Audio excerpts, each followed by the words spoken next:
Welcome to the Death Channel. This week we're looking at why people put dead people's hair into jewellery and other weird mementos. Putting hair into mourning jewellery is a practice that took root in 17th century England. And yeah, that was a pun. It found its truest expression in the Victorian era, a time in which everyone was completely obsessed with death. This unique form of mourning transforms the locks of the deceased into charming keepsakes. The Victorians were neck-deep in a culture of sentimentality and were ever confronted by the spectre of death. They turned to this art form as a means of dealing with death and grief. Epidemics and frankly pathetic levels of medical knowledge rendered death a constant companion. So, like the empires of antiquity, they cooked up elaborate rituals to memorialise the dearly departed. Among the upper echelons of society, where mourning customs were as lavish as they were stringent, hair art and jewellery became powerful symbols of remembrance. Mourning is a practice intertwined with the fabric of human existence since the dawn of human life, but it became a form of art in Victorian society. This era enshrined death within the daily lives of its people, particularly women. Victorian women bore the brunt of mourning responsibilities. They presided over rituals as both birth and death unfolded within their domestic realms. While men and children also mourned, the burden on women was far greater when it came to ritualized mourning. The mourning rituals for women were rather exacting and probably quite stressful, especially if you were doing it wearing several pounds of taffeta, satin, and whalebone. Victorian mourning was divided into 3 distinct stages. The first stage, deep mourning, lasted for 1 year and 1 day. During this period, women wore plain black crepe dresses without any embellishments. The second stage, second mourning, lasted 9 months and allowed for slightly less restrictive attire, such as black silk dresses and minimal ornamentation. The final stage, half mourning, lasted 3 to 6 months, permitting lighter fabrics and muted colours like grey, lavender and mauve. The dress code was strictly regulated. During deep mourning, women wore dull fabrics such as crepe, bombazine or matte silk. Accessories were limited to black items, including veils, gloves and hats. In the second and half mourning stages, white or grey accents could be added. Jewellery was minimal and subdued, commonly made from materials like jet, onyx and black enamel. Social behaviour was also heavily restricted. Women in deep mourning avoided public gatherings and social events. During second mourning, attending select social events became acceptable. Visits were generally limited to close family and friends, and invitations to larger gatherings were declined. Homes of those in mourning were often decorated with black crepe or heavy drapes to signify their loss. Widows had a specific term for their mourning attire, known as widow's weeds. This included long black dresses, veils and caps made of crepe. In short, while losing your husband was probably quite sad depending on the husband, what came afterwards was a bloody nightmare. To flout these conventions was to invite social disaster.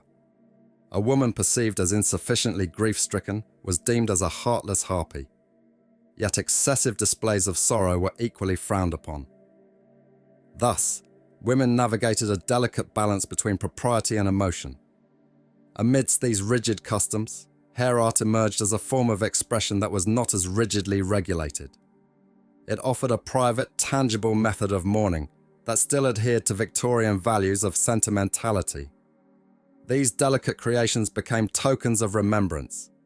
In fact, in the minds of some Victorians, the lock of hair encased in silver or jewels could actually become a sort of ghostly version of the dead person living on in the earthly realm. The notion of a relic substituting for an entire person is fundamental to understanding the symbolism of hair in mourning jewellery. The hair was a private bond between the wearer and the deceased, and it was often worn in a locket close to the heart and between the breasts. As usual, the Eros-Thanatos connection was hard at work here. Cultural historian Dr. Christiane Holm gave an explanation of the process. She said, "The wearer of remembrance jewellery presents herself as a participant in a hidden intimate network, from which other viewers are excluded. Mourning jewels are exhibited secrets. The preserved hair is a relic of an absent person. Without the wearer, these items are nothing more than curiosities, doubly disconnected from the body they belong to, and the person who grieved for them once. To us, it's just a clump of hair in a box, but it was once the centre of powerful emotions. The emotional value attached to these personal relics fueled the demand for mourning jewellery. In the 17th and 18th centuries, high infant mortality rates and nearly ubiquitous death made it common to save children's hair for future use in jewellery or commemorative crafts like wreaths. The practice became particularly elaborate in France during the 17th century. Louis XIV's court saw the rise of intricately designed hair jewellery, often incorporating precious metals and gemstones. These pieces were not just tokens of mourning, but also status symbols, ways of showing off the wealth and artistry of the wearer. During the Victorian era, Britain experienced a near-obsessive cult of the dead. They just couldn't get enough of it. Death surrounded daily life. Queen Victoria's profound mourning for Prince Albert following his death in 1861 set an example for all. She mourned for 40 years, dressing in black and avoiding public engagements. And of course, she incorporated Albert's hair into various pieces of jewellery she wore daily. Like most people in the 19th century, Queen Victoria had plenty of people to mourn. It wasn't only her husband. On December 14th, 1878, Victoria's third child, Alice, passed away from diphtheria at 35, coinciding with the anniversary of Prince Albert's death. Tragically, Princess Alice's youngest daughter, Princess Marie of Hesse and by Rhine, had also succumbed to the same disease at the age of 4. In memory of Alice's passing, 3 brooches were created, one of which was an onyx and seed pearl button commissioned by Queen Victoria in 1879. This practice influenced the general population. Lockets and jewellery with hair in the 19th century were like portable relics. As sentiment had surpassed spirituality by this time, having your dead spouse or child's hair around your neck was like having a lump of the true cross in your pocket would have been for a medieval person. Fashion also became a factor for a mourning Victorian woman. Wearing black dresses and veils served as an outward display of inner grief, and it had to be done stylishly. These angels in black were to be spotted on every street, and no one would mistake the meaning of a woman dressed this way. The only question in people's minds would have been about which of the endless threats to life had taken the dead one to the underworld. And everyone knew that the locket around their neck would most likely contain hair. Although, if you were a bit weird, it might contain a tooth instead. On the other hand, dying with any of your teeth left in your mouth would have been quite a challenge back in the Victorian era. In public mourning, women were treated with deference and gentility. Although isolating, this distinctive appearance and the attitudes towards mourning signalled a person deserving special treatment, thereby popularising mourning practices. Sometimes the hair art was far more elaborate than a simple piece of jewellery. Hair wreaths became popular home decor. The hair of multiple dead family members would be woven together to create a feminine historical record of the home. This feminised craft was practiced within the home, combining Victorian ideals of women, mourning, and domesticity. It was also extremely morbid, and therefore something everyone should do. Hair, unlike other parts of the human body, does not decay. It is a lasting reminder of the deceased. You could say it embodies the idea of immortality. As hair endures beyond the grave, it was perceived as a piece of the individual that would continue to exist even after the body had perished. In a society that prized the portrayal of deceased bodies as beautiful, eternal, and unspoiled, hair was regarded as a material that encapsulated these qualities. Much like a relic signifies a saint's earthly presence, commemorative hair jewellery exists to remind us of the departed. Hair became a fetish object. Reliquaries and well-preserved coffins typically contain bones, teeth, fingernails and hair because of their resistance to decay. Unlike the soft tissues of the body, which begin to decompose almost immediately after death, these parts can last for thousands of years. On the other hand, contrary to popular belief, hair and nails do not continue to grow post-mortem. The dehydration and desiccation of soft tissues create the illusion of growth as the skin recedes around the follicles and nail beds. Before this was understood scientifically, people believed hair and nails possessed magical qualities. As the corpse's skin shrank and lost colour, the hair and nails appeared unchanged. This phenomenon, observed in mummified and embalmed remains, gave hair its relic status as something seemingly immortal. Dante Gabriel Rossetti, a prominent pre-Raphaelite artist, was married to Elizabeth Siddal, a model and poet. After Siddal's tragic death in 1862 from an overdose, Rossetti, stricken with grief, buried a collection of his unpublished poems with her. Years later, in 1869, Rossetti decided to retrieve the poems. So he went and dug his dead girlfriend up in the middle of the night. After peeling the ruined poems from her deathly breast, he claimed that her hair, known for its particular beauty, had continued to grow after death, filling the coffin. This story is likely more myth than fact, but it tells us about the era's fascination with beauty and morbidity. Hair uniquely conveys a sense of immortality, growing from a living being yet resistant to decay. It is dead yet undead, living yet unliving.